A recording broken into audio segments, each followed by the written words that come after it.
Hello, everyone. Welcome to our daily lecture for 1.2. Understand the need for professional boundaries. This is a huge topic. I will try to keep my lecture short as possible. I can feel some of you rolling your eyes right now. I am right there with you because this is a big topic and an important one.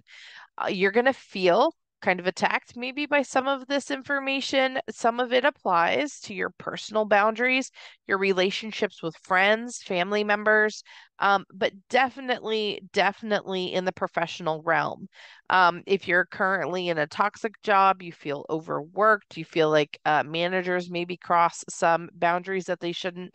And in the case of massage therapy, which is what we're going to discuss in your new future career, go you. There are definitely some settings that could potentially cause boundary crossings, whether on purpose or accidental. You're in an intimate setting. You're working on someone who's potentially undressed, partially dressed. It's dark, it's quiet. You're working on painful, vulnerable areas of their body. A lot of people start to talk and talk and talk. Sometimes that makes you feel like you should also talk and talk and talk and cross boundaries verbally. Um, Maybe oversharing trauma. There's a lot of ways that this can go sideways that is different than what you think. Now, the first thing I'm going to throw out there is the U.S. Career Institute. And of course, they go to the big boundary everybody thinks about when we talk about massage therapy, and that's taking that intimate setting into a sexual setting, which is, of course, illegal. That is an activity that is not an option, okay? And you're not allowed to do inappropriate or sexual things because somehow and in some way it will most likely cause harm to someone, all right? We have boundaries that are clarified for your protection as well as the client's protection. But it goes way beyond turning the intimate into potentially sexual in this relationship. Okay. So boundaries, they serve three major functions. All right. They screen input from the world. Okay. If you don't want to watch a lot of the news, if you don't want to hear about the things that are happening all across the globe, devastation, you don't want to hear about wars, climate change, murder, turn off the news. You are cutting off that input from the world that is causing you anxiety and stress. Might protect from subtle and overt abuse. Is someone oversharing trauma causing you secondary trauma, having to listen to it? Is someone requesting more of your time and energy than you are able to give them? Okay, are they asking you to work 60 hours a week, 80 hours a week, beyond what your body is capable of doing if it's like a hard labor job? What is it that is causing issues in your current workplace? And boundaries also reserve our energy so it can be expelled appropriately. All right. If you tax your body physically, you're not getting enough sleep and you're working all those extra hours, you can't do the things that you need to do because your body can't function. All right. This one is from an AMTA massage article. When you download these PDFs, you are more than welcome to click on this link. I always suggest that you cite your sources. All right. So, what are boundaries? As a massage therapist, the idea of boundaries is not new. You know that you have ethical obligations to yourself and to your clients. And there are ethical lines that you can't cross, but there are other types of boundaries as well. We're talking about physical boundaries. You don't touch private areas of someone's body. You do not touch genitals, all right, unless we're talking about medical massage and something specific. But those are informed consent situations. So we're just talking generalized terms right now, okay? Your clients also don't need to touch you. That is a physical boundary. Emotional boundaries. Watch out for transference and countertransference. You may have already read those terms in your book. If not, you certainly will this week. All right. Professional and social boundaries as well. Are you drinking with your clients after a massage out at a bar? Hopefully not. All right. Are you bad mouthing other professionals in your office? hopefully you're not crossing that professional boundary either. Right? Physical boundaries include anything from the setup of your practice, all right, the way that you have your office built. Is it ADA compliant? Can someone with a wheelchair come in your door? Is it really cluttered? Is someone who is sight impaired able to walk around without tripping on small things on the floor that you have scattered around? Is someone who, say, is epileptic? Do you have a weird strobing ceiling fan going on, emitting frequent light bursts? What's happening that might be an issue with the way that your office is set up?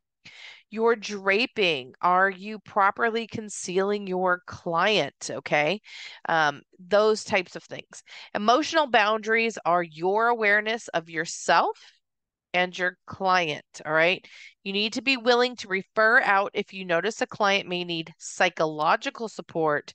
You can't, and you shouldn't, it's out of your scope of practice, provide to them. And you also need to know when you're facing emotional challenges that require you to distance yourself from a situation. Um, you know, things crop up. People that have been sexually or physically abused. If you have been in that situation as a therapist and you're working on a client who is going through that, if you're not sufficiently healed and able to hear of those types of situations yourself, if your client starts talking about it on the table and needs to expel that, that might be a client that you need to refer out because it's going to do emotional and psychological damage to you. All right. If you are not in a place where you are able to hear those things, it's out of your scope of practice to provide support. If this client continuously comes to you like they are coming for a talk therapy session instead of a touch therapy session, that is out of your scope of practice and you need to refer them to a mental health practitioner. All right. Professional boundaries.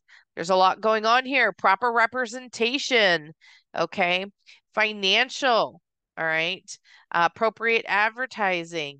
Recognizing and observing jurisdictional laws and regulations, et cetera, et cetera. They also include how you dress, your communication skills. Are you dropping the F-bomb in your emails to your clients? How you keep records. You are required to keep records. Your hygiene and cleanliness. You are required to have a hygienic office where clients can go in their state of undress and expect to not pick up all of the diseases, pathologies of your previous clients that have been there for the day because you haven't cleaned the office properly. All right. Truth in advertising is highly important in this. If you have a client come in that is very interested in cranial sacral work, and I'll use myself as an example for this. All right. I've taken several Upledger courses. I was trained for almost a year in cranial sacral work, but this was like 15 years ago. All right. And I do some maneuvers, especially with like the zygomatic arch for sinuses and stuff. I'll still do that cranial sacral work, but for the entire body, I have not been consistently practicing it for at least a decade. So when a client called me and asked if I could provide cranial sacral work, even though I am technically certified in it, I haven't practiced in so long. I referred them to a different therapist who actually actively does that in their practice and is more up to date with that skill set than I am. All right, you need to be truthful about your limitations and your abilities. Could I do a craniosacral session with them? Sure. Could someone else do it better right now because I'm out of practice? Absolutely. So I'm going to refer them to someone else right now. Social boundaries address issues that are going to preclude having a social relationship with clients. All right, so if like you're in a tiny town, it's possible you know everybody that you're working on, which is difficult. But don't go out of your way to Facebook friend all your clients or to, meet up with them at the bar afterwards if you're someone who drinks and socializes in that manner. Those types of things need to be kept out. Here's another thing, and I believe this is a scenario mentioned in your book. Um, Let's say you're out at a coffee shop and you see one of your clients. You don't mention that you know them. All right. Let's say you're out shopping. You don't mention that you know them, especially if they're with someone else. They may not want someone to know that they're seeing a massage therapist for whatever reason. Don't mention it. Don't talk about your client relationship with someone when they are out in a social setting. Your private professional office relationships should be kept in the private professional office and not voiced elsewhere. Now, if that client comes up to you and says, "Hi," like, "Oh," and introduces you, "This is my massage therapist," at that point, you are definitely allowed to say hello and introduce yourself. Otherwise, no, no. You leave that boundary up to the client. Power differential. All right. We're going to talk about that this week as well in the book. All right. In a therapeutic relationship, there is always a power differential. Okay. We as massage therapists hold a position of power. We have the knowledge about the body. We are touching your painful parts of your body. All right. We have to have higher ethical standards and professionalism sometimes of what our clients display because we are in the position of power. All right. Also, talking about dual relationships, I believe is the next one, but that's what this cartoon image is for. She's saying he couldn't handle being in a relationship with a powerful woman, so I had to fire him. She was both the boss and she was dating him. One of those relationships had to go. In the case of being a massage therapist, you can't date someone or have a sexual relationship with them. It is recommended for 6 months after they have been a client. All right. 6 months is the appropriate waiting period according to your MBLEX licensing exam. All right. In cases of dual relationships, that's when a friend or family member or someone decides that they also want to be your massage client. Okay. That can be uncomfortable. Sometimes they're not compliant as clients, and that might put a strain on your personal relationship. You can't treat them the same as a client as you treat them as your friend. That really, really blurs the line. So please be cognizant of that fact. All right. Talking in the massage office. Holy Toledo. That happens a lot. Sometimes people get verbal diarrhea when they are on the massage table. They really genuinely do. Now, you need to talk a little bit. You need to ask about how their body feels, what their pain level is, if they like what you're doing, if you need to shift what you're doing, if they, if you want to apply more heat, ice to something, etc.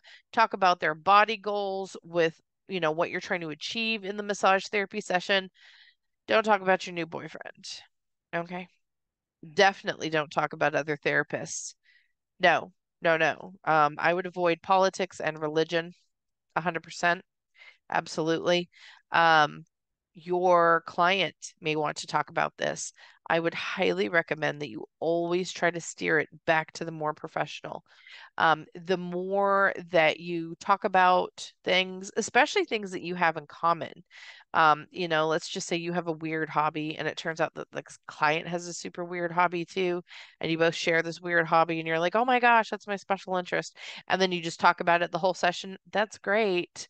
That's also a recipe for disaster and transference and starting an inappropriate dual relationship of some type that can make the client therapist relationship awkward and potentially maybe you'll build a friend and that's more important to you than having a client. Absolutely. I understand that, but you could potentially lose a client and lose a potential friend by having these overshare conversations. As well as a lot of times that can sort of lean into being out of your scope of practice if you accidentally start giving advice. All right. Advice is not in your scope of practice. You can empathize with them. You can feel sympathy for them. You can commiserate with them. You cannot give them advice legally. Hugging. Hugging is an awkward one. Um, I I have a touch of the tism. I don't think we're allowed to say that maybe now. The new disability um appropriateness. whatever the case may be. I don't like touching people, which is hilarious as a massage therapist. I love touching a single person to help them with their pain issues, but I don't like hugging. Uh, I was told, like, as an infant, like, my grandmother would try to hug me and I would just be stiff as a board. All right. Hugging is up to you in your office if you want to receive them from your clients. If you are a hugger, uh, most of my friends are huggers, which is hilarious. If you are a hugger, ask permission first. As a therapist, unless you really feel like your client is one that would want to hug, probably don't want to cross that particular boundary in the office. All of my older grandma types that come in typically want a hug. Do I give them a hug? Of course, I give them a hug. That is crossing a personal boundary of mine, but I'm willing to do it because they clearly need it and want it, and I can fake it for 15 seconds, okay? But if this makes you very uncomfortable, you absolutely should say no.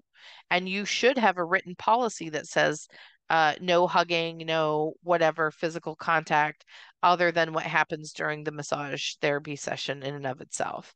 If you don't even like handshakes, you could just argue that, you try to keep your hands as clean as possible. You disinfect before and after every massage session. No offense, but you don't want to spread things throughout the office. Whatever you want to say, whatever explanation you want to use, throw some science behind it. But hugging can make things awkward.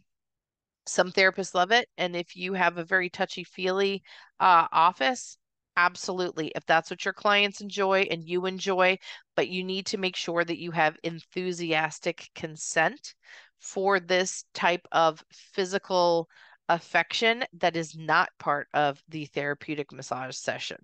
All right. And we'll talk more about informed consent as well as enthusiastic consent later on throughout the course. Gift giving. Yes, your gift is in the litter box. That's what it feels like sometimes. Small gifts are okay. Sometimes clients give gifts and it's awkward. You shouldn't accept big gifts. It's crossing a boundary. It's really weird. Tips are one thing that's kind of accepted, or expected, I should say, more in spas than like in a chiropractic situation. But absolutely make sure that your client's not going overboard with gift giving, that you're not going overboard with gift giving where it seems like you're literally giving away free promotional items all the time just to get clients in your door. That can be slightly awkward. Just make sure that it feels appropriate and it's not something that the IRS is going to question you for. I'll put it that way. Timing. Are your clients respectful of your time? Are you respectful of their time? Are you spending the first 30 minutes of their massage therapy session doing a repeat intake? All right. And not booking the session for an hour and a half so that you have that intake time covered and they can actually get an hour of hands-on time. Are they paying for half the massage just to listen to you talk about your expertise? Mm-mm. Are they constantly showing up late and then expecting you to still give them the full 60 minutes so that you end up being late for your next client, not being respectful of their time? All right. Make sure that you are not crossing boundaries and that you're not letting other people cross your time boundaries. Sometimes when you're new and you're kind of starved for clients, you will let people cross your boundaries because you would rather have that happen than lose a client.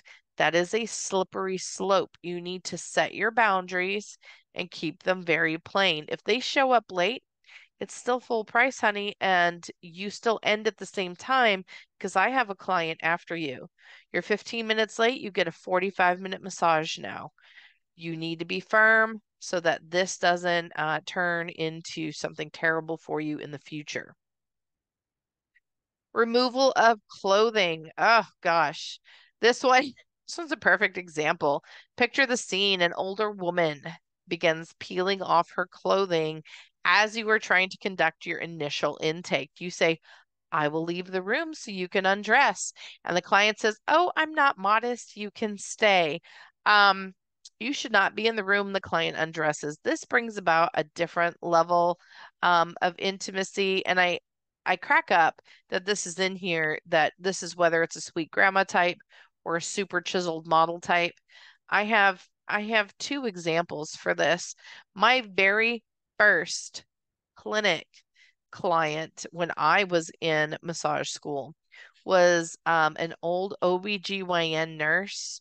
Um, so she did, all delivery, all that stuff, nether region work with the ladies.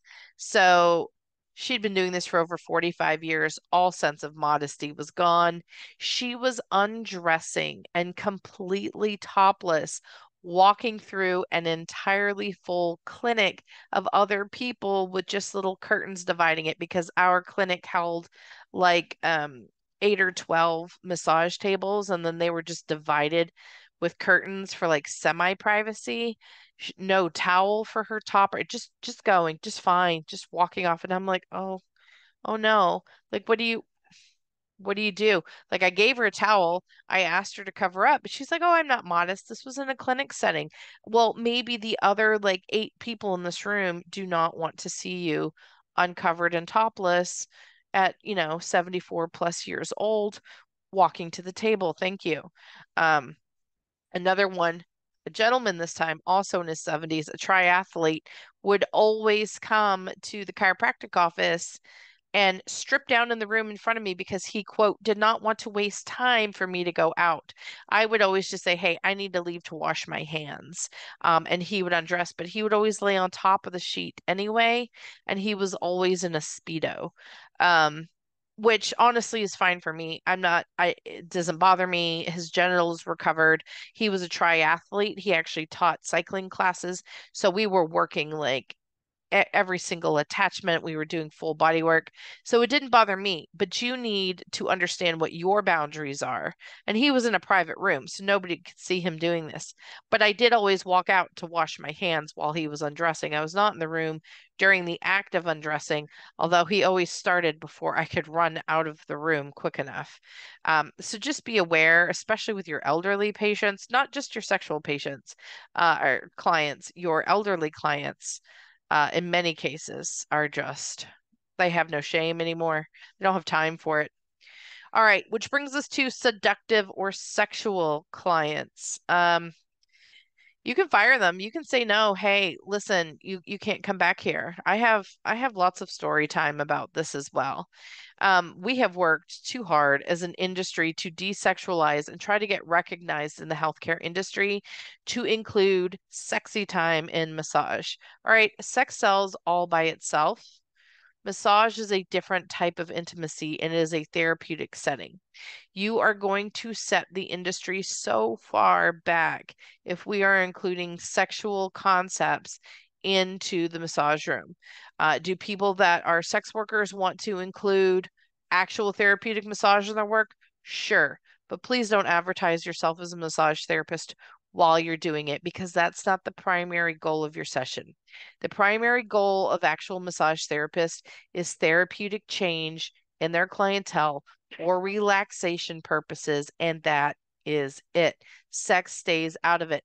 If you want to date somebody, if somebody is the most attractive person you have ever seen in your life, you need to wait according to the rules that be in the massage industry 6 months before you start dating. Okay. I've had many encounters where someone has asked it to turn sexual in the massage therapy office, especially when I was first starting out 2 decades and 100 pounds ago. Okay. The answer is always no. At that point, my medical degree and all that money that I spent getting licensed was absolutely not worth it. Absolutely not. This is a absolute no. All right, transference and countertransference. Because of the intimate nature of the work that we do, we are susceptible to transference. That's when clients transfer feelings, thoughts, or behaviors related to someone in their life onto us as the therapist. Maybe we look like an uncle that they had that like treated them weird, and now they feel uncomfortable with us as a massage therapist. Maybe we remember them or remind them of an ex-girlfriend or something, and they have some kind of feelings related to that that they put onto us. Be careful of this. Be careful of countertransference, which is you doing this to a client as well. Communication. How we communicate is a form of boundary establishment. Make sure that you're not texting them at 2 a.m. just because you're up and you remembered something about their appointment. Make sure you're not swearing at them in emails or using language that they wouldn't like or referencing things, maybe that are religious or political. Don't do this. Feel good about however you are communicating with them. And again, like if this is a client that has hearing problems, maybe calling them on the phone isn't the best way to do that, to communicate. Maybe you should be sending an email or texting so that they can actually read it. Okay, there are ways that you can change your communication to reach your clients in the best manner possible. Social media, personal versus professional. Clear boundaries. Don't friend everybody you meet. Don't post pictures of yourself half naked on a Friday night if it's related to your professional page. Keep your professional page and your personal page very separate from each other. There's some interesting scenarios that are listed in your book that cover this type of information. Boundary trouble. You can normally trace boundary problems to 4 response styles.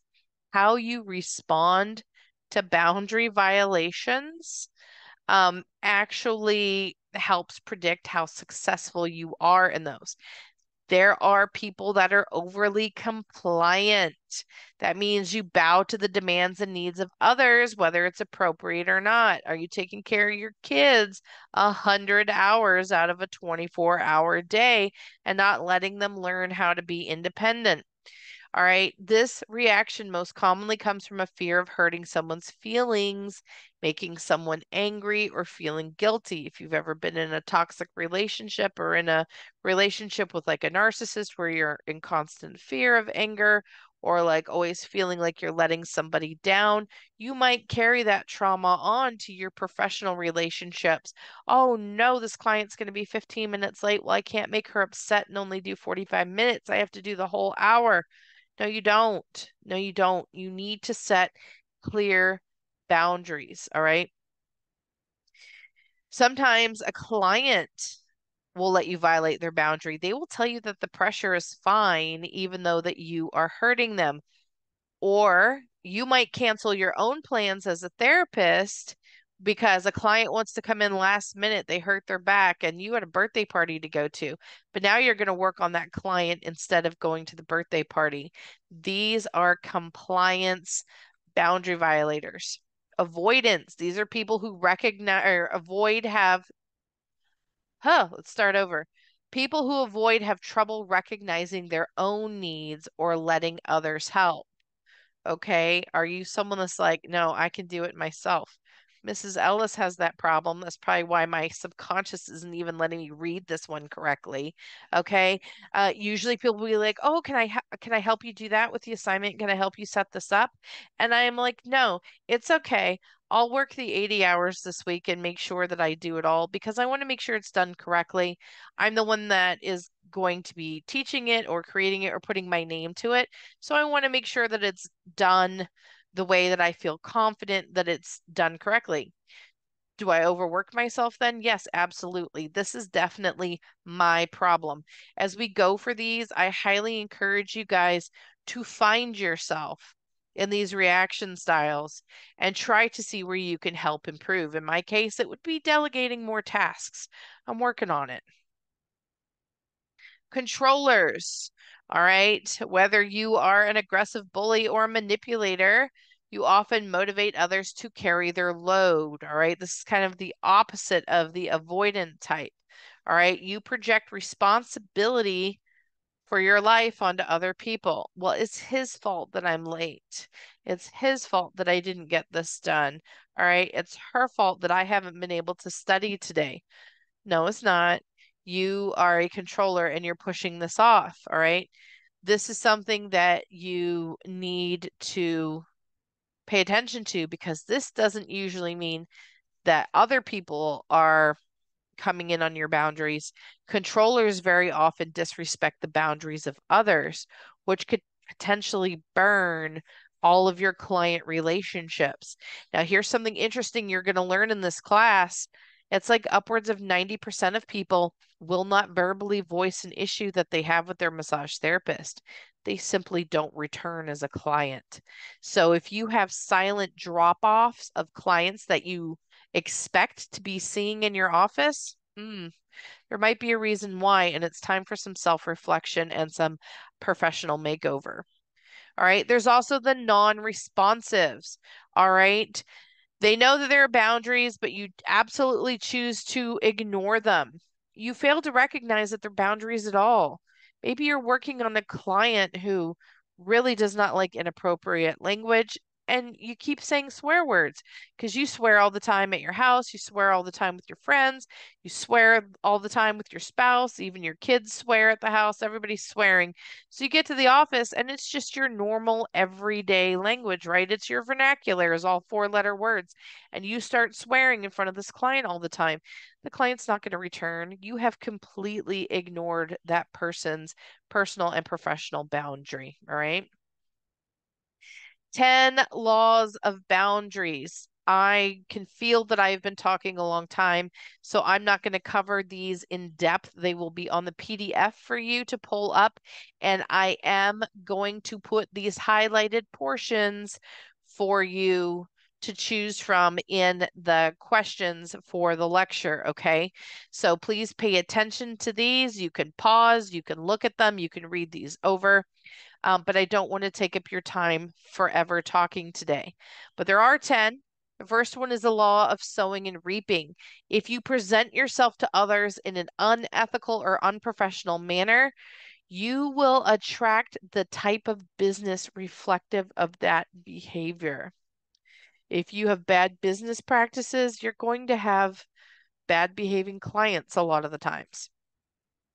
Law of responsibility. It's important to be responsible to others, but it is inappropriate for therapists to be responsible for others. You are responsible to give your client good advice.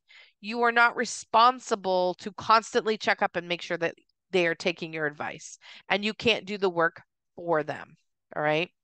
The law of power. There are certain things we can change and certain things we cannot. The secret to using our time and efforts productively is knowing the difference.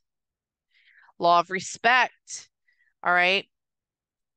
This is more about not did my client do what I want them to do? It is, did I allow them to make a free choice? Did you give them an ultimatum and say, don't come back for a massage if you don't do your stretches? Or did you say, hey, these are what I've seen people do and get great results, and then ask them if they did them, rather than saying, hey, you have to do these or else. All right. The law of motivation. Working from love creates happiness and peace, where working from fear creates anxiety, fatigue, and depression. All right. This is so true. Are you working yourself to the bone because you're desperate to get people in there and to earn money, where you just feel like, man, this is relentless and this is turning into more manual labor than I thought, and I hate the marketing and like, what is happening?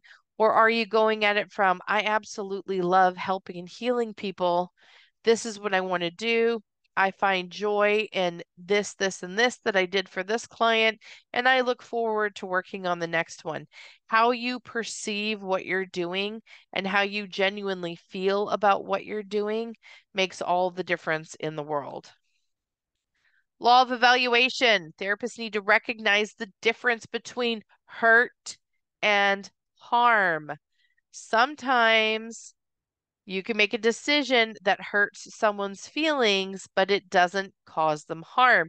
In the case of my cranial sacral person that wanted something done, I may have hurt their feelings because they wanted to come see me in my office, but I wasn't going to pretend that I could do exactly what they wanted to the ability that they needed to have it done. I could have potentially caused harm to their body, at the bare minimum, done less than what they needed. I may have hurt their feelings by telling them, no, I didn't want to work on them, but I didn't harm their body by doing it and saying that I could. All right. Law of proactivity. This reactive method of setting up boundaries can be a necessary and helpful stage, especially for victims, but it should be a stage, not a lifestyle. All right. This is, I refuse to work on people that are loud and aggressive and yelling. All right. Sicilians, a lot of times, loud, yelling. It's like part of the community. It's how they talk. They're very emotive when they speak. If you have PTSD and can't handle people being loud in your face, maybe you don't work on anybody that's loud and boisterous when they talk. Well, you've just lost probably 30% of potential clientele. And that's okay in the moment. You're protecting yourself from having any type of flashbacks or negative feelings, but if you continue to go down that road instead of doing the self work and healing that you need, you're always going to not ever be able to tap into 30% of the population that you could be working on. Okay. That's what we're talking about. You can limit things originally in the beginning to let yourself have time to heal, but you need to do that self healing. Otherwise, you're going to limit yourself forever. Law of envy. Envy defines good as what I do not have and ignores the good that is present. Basically, be grateful for what you currently have and where you know that you're going. Don't be envious of what other people have. You have no idea what they went through to get there. All right. We all have unperceived struggles. We have all done something in our lives that has caused great pain in one way or another. So even if somebody looks outwardly more successful, potentially not. Okay. Potentially not. Don't. It just makes you unhappy. Be grateful for what you do have. And if you do want more, strive to do better, but recognize what you need versus what you want and be grateful for the things that you do actually have available. All right. Law of activity. Failing to try eliminates any chance of success. And I love this quote at the bottom. Even if we are on the right track, if we do not keep moving, a train will eventually run us over. Law of exposure. Okay, there's a couple of laws of exposure. I'm not talking about indecent exposure laws, where you have stripped in front of a client. No, no. This is when our boundaries define us in relations to others. Many relational problems are a result of secret boundaries. Are you letting people know what your boundaries are? Or are you just getting upset when they cross a boundary that you haven't exposed to them in this case?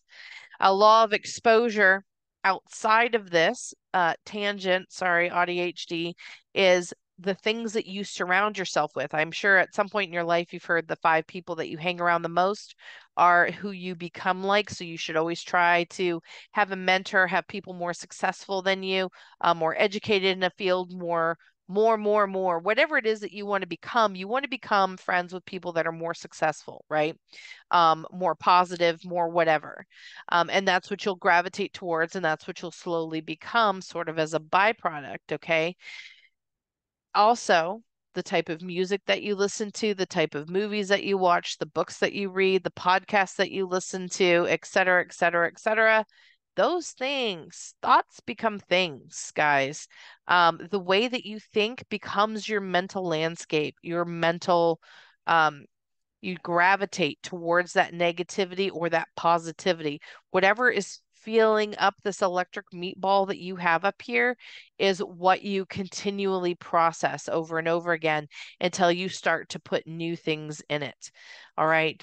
That is a different law of exposure, but I think it's an important one. And I know it's off topic of the professional, but please keep it in the back of your mind. And if you find that concept interesting, check it out. But in the case of this, back to class, law of exposure, you need to expose what your boundaries are.